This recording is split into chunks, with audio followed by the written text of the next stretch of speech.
Okay. Just let you guys know. I don't remember. I don't need to take my notes on need to be. It's been a minute. All right, it's now 6 o'clock, so I call the meeting of the Arlington Electoral Board to order at February 6, 2024 at 6 p.m. And we have a proposed agenda here, but does anybody have any motions to amend the agenda? Yes, I have a motion to add to the agenda the dates for our meeting following the election on March 5th.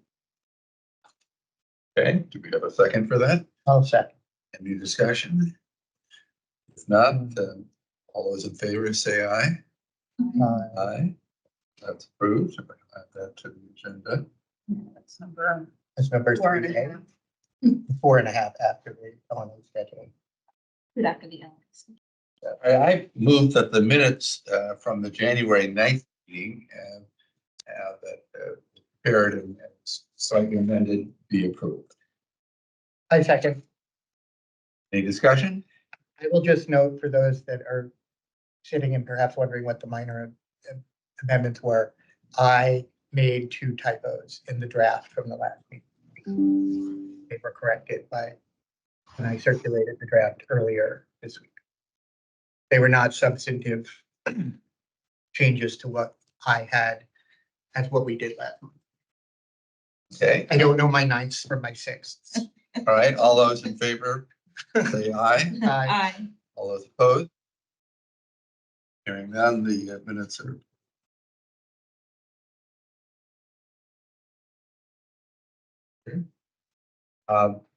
Next. Public comments, and I gather you have a list of speakers and Yeah. we can, if So- there are any additional to after that, we can answer, but go ahead. Yeah, nobody in the room wants to make public comment, correct? Yeah, okay, does anyone online want to make public comment? 1, 2. Okay, there being no public comment. Sure, letting the new secretary on. All right, a item for discussion, we have scheduled our logic and accuracy for the primary on March 5th. There is February 15th of 2024. Have we agreed to that? And Did we set a time? 8 a.m. is when it's usually done. is that acceptable to everybody here? Fine with me. Okay, that's fine. Or Good question about that for the, in this case, it's primary, is it the representatives of the candidates who would have a right to observe those? Legality testing or? No, yeah, it's. Damn it. I have the code sections and I'll clarify guidance to I have the email ready to go to the party chair, so I can re-clarify that. Good question. And I usually include the code section in that communication to the party chairs if they have any questions. be a primary on June the 18th as well. And do you have any proposed times for that? Do you want to do the post-election schedule after March 5th? Oh, Real okay. quick. Yeah. All right. Sorry. Why don't we do the postal lab with item 4.5? Sorry. I assume we'll meet at noon on the 6th. Yeah, so what we traditionally do is we, legally, you have to convene the canvass and hold a provisional ballot meeting the day after the election. And so usually what we do is the board meets at noon for the provisional ballot meeting. And during that time period, they are there really, if any voters want to, voters have the right when they cast a provisional ballot to come in and state their case to the electoral board for why their vote should be counted. And so that meeting at noon is for those voters, should anybody want to come in and state their case for why their provisional vote should be counted.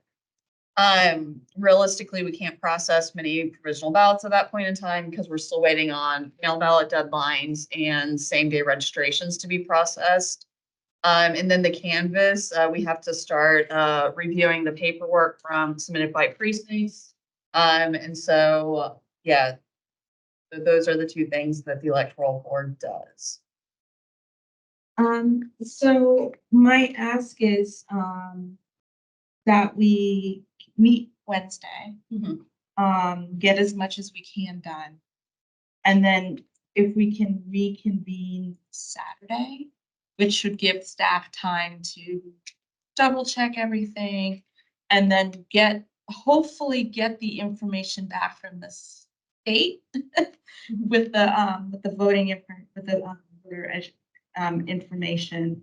And then we can finish up if we need to Sunday. Does that work? It works with our schedules. That's fine with me too. Do we want to set times? I would say if we don't meet until like noon on Saturday, I think that's the earliest we would expect to get. So this election, because we can actually start doing the mail ballot provisionals Saturday morning. Because For the first time in. yeah, because ever. Friday normally. Friday's not a holiday. Yeah, Friday's not a holiday, which has been the case for the last two general elections. While we are waiting from that list from the Department of Elections, so. And we can always start with, you can always pick up with the canvas. Anything you don't finish on the canvas, because you have to review the paperwork for all the precincts. So anything you don't finish on Wednesday, you could always start with Saturday morning, but it's up to your schedules. Noon is fine with me, and or not to start till 1 at the earliest on Sunday, the 11th. That was also fun. Over in this general time period, our regular meeting would then be Tuesday, The 12. 12th. Actually, the day that's certification. Do we want to So- shift it to Monday, the 11th? So that to the extent we have anything left to do, we can sign our paperwork Monday, the 11th. If we wait until Tuesday at 6, I'm assuming we're late. Yeah. Yes. Because it's got to be by the end of the business day, not the end of Yes. the calendar day. Yes, if you wait until Tuesday at 6, it would be. by the Since first- this is our usual crew of attendees, does anybody have a problem with us already disrupting our regular second Tuesday of the month schedule? To move it to a Monday? All right, not hearing any then. Okay. I would say Monday, March 11th at 6 p.m. will be our next meeting. Okay, so now moving on to an early voting schedule for the June 18th primary. So what we have on the screen is the proposed schedule. So this mirrors what we did last year for the primary, which does seem an adequate number of days for the primary. So we would open those last two Saturdays, June 8th and 15th, from 9 a.m. to 5 p.m. Those are legally required Saturdays. And so we'd be open at all three sites on those 3 Saturdays, and then we'd be open on Tuesday and Thursday, June 11th and 13th, until 7 p.m. at all 3 locations, opening at 2 p.m. at the satellites. And I should know the answer to this question. I know there will be a primary. What is the likelihood of a Republican? So yeah, it's an interesting question. We were discussing this before the meeting started. And so I have looked at financial filings online, and right now there's only one Republican candidate that has opened a financial account to run in the 8th congressional district. However, There are multiple senatorial. we have candidates about for- 7 people Yeah, that's allegedly yeah. running for Senate. Yeah, there could easily be a dual primary for Senate. That is not uncommon for there to be a Republican primary for Senate. So we're not just looking at the locals. Yeah, so the races on the ballot for the primary would be Senate, 8th congressional district, House of Representatives, and county board. And we are very likely. We don't have complete control, like, the localities don't have complete control. The state parties could decide. Yes, if we're having correct. primary, whether there's anything going on. or- Yes. Right, and then in the case of the House district, it's the congressional district committees that makes the decision. Yeah, okay. Is that my testing of equipment question? Yes. And I'm still looking, I was looking for the information. Thanks. While you're looking, While I'm looking while at you're that. looking that up, I'm gonna go ahead and make back the early voting hours for the June primary. Locations already determined by ordinance.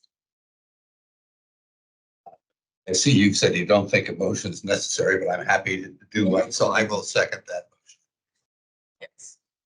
To me, any discussion? All in favor? Aye. Okay, that is scheduled. The voting. If I may interject before we go, because the next thing is closed session, the answer is the party chairmans, whether it's a primary or a general election, Frank. It's the party chair, Party chair. yes. So For- so it will be Matt. Yeah, For even, for the for- LNA testing? yes, LNA testing is the party chairman of a party having a primary, since both parties are having a primary this time. Both parties would be able to send. Not candidates, parties. There are other things at which like observers, poll workers come from the candidates, not from the parties in the primary, but for this purpose. Because I think you guys only get one representative. Yeah, so it's the I don't think we party- want Yes, the 75 party, people. yes, the party chair or their designated Yeah. representative, I believe, so. You have to vote. You can have a list of that paper, I don't need it. Right, now we do have to cover a couple of closed sessions, so I move that the electoral board go into closed section pursuant to state code section 2.2-3711A. Purpose of discussing issues related to the personnel and security. So, second, Second. all in favor? Okay, I don't think it'll be too long, but we will be back.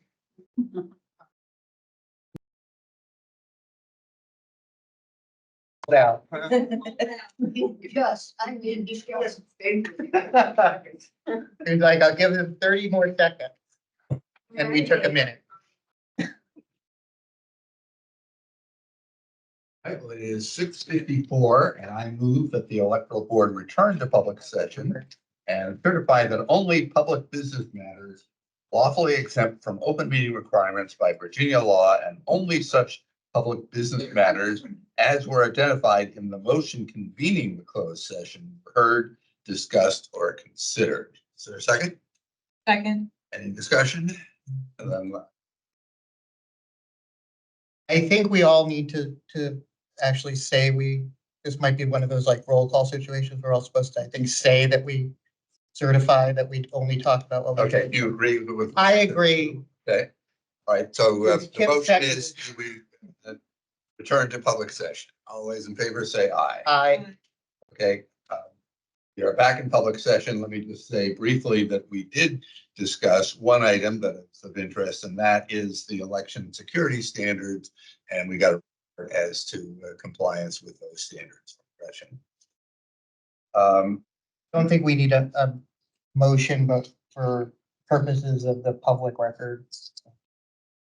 Tim's notes, that the board has given, Acknowledged. has acknowledged the LES checklist and has given the general registrar the authority to complete Acknowledgement. the acknowledgement and such from, and related paperwork, with the state on our behalf. Now, we have all been provided a list of election officers who will be asked if they want to be reappointed, and will be if they want to be reappointed. It's this lengthy list here. I move that the list of election officers provided be appointed for a term commencing immediately and terminating on February 28th, 2025. Is there a second? Second. Any discussion? I will move an amendment to add. I don't think Pat's on the list. Yeah. We will add Pat Span to the list that was provided. Okay, that's a friendly amendment, so that span is added to the motion. Any other discussion? Excuse me. And is it PATSP? I think it's two M's, right? I feel like it's two ends. Yes, that's correct. Okay, thank you. All right, in the absence of any further discussion, all in favor of that motion, say aye. People, do we have any? It appears to be 2,343 people when we add Pat. For the record, 2,343 individuals from which to assign this year. Obviously, we will be using considerably fewer than that. Oh, I have a question. Does this list already include the 6 people from last month?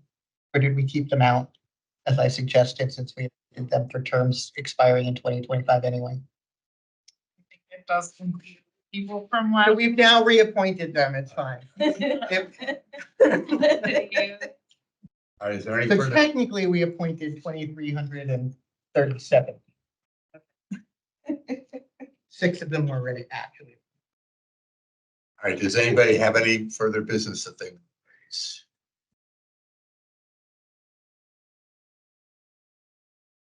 Not hearing any, I move that we adjourn this meeting. It is 6:58. Second, All those in favor? aye. Aye. We are adjourned. Thank you very much.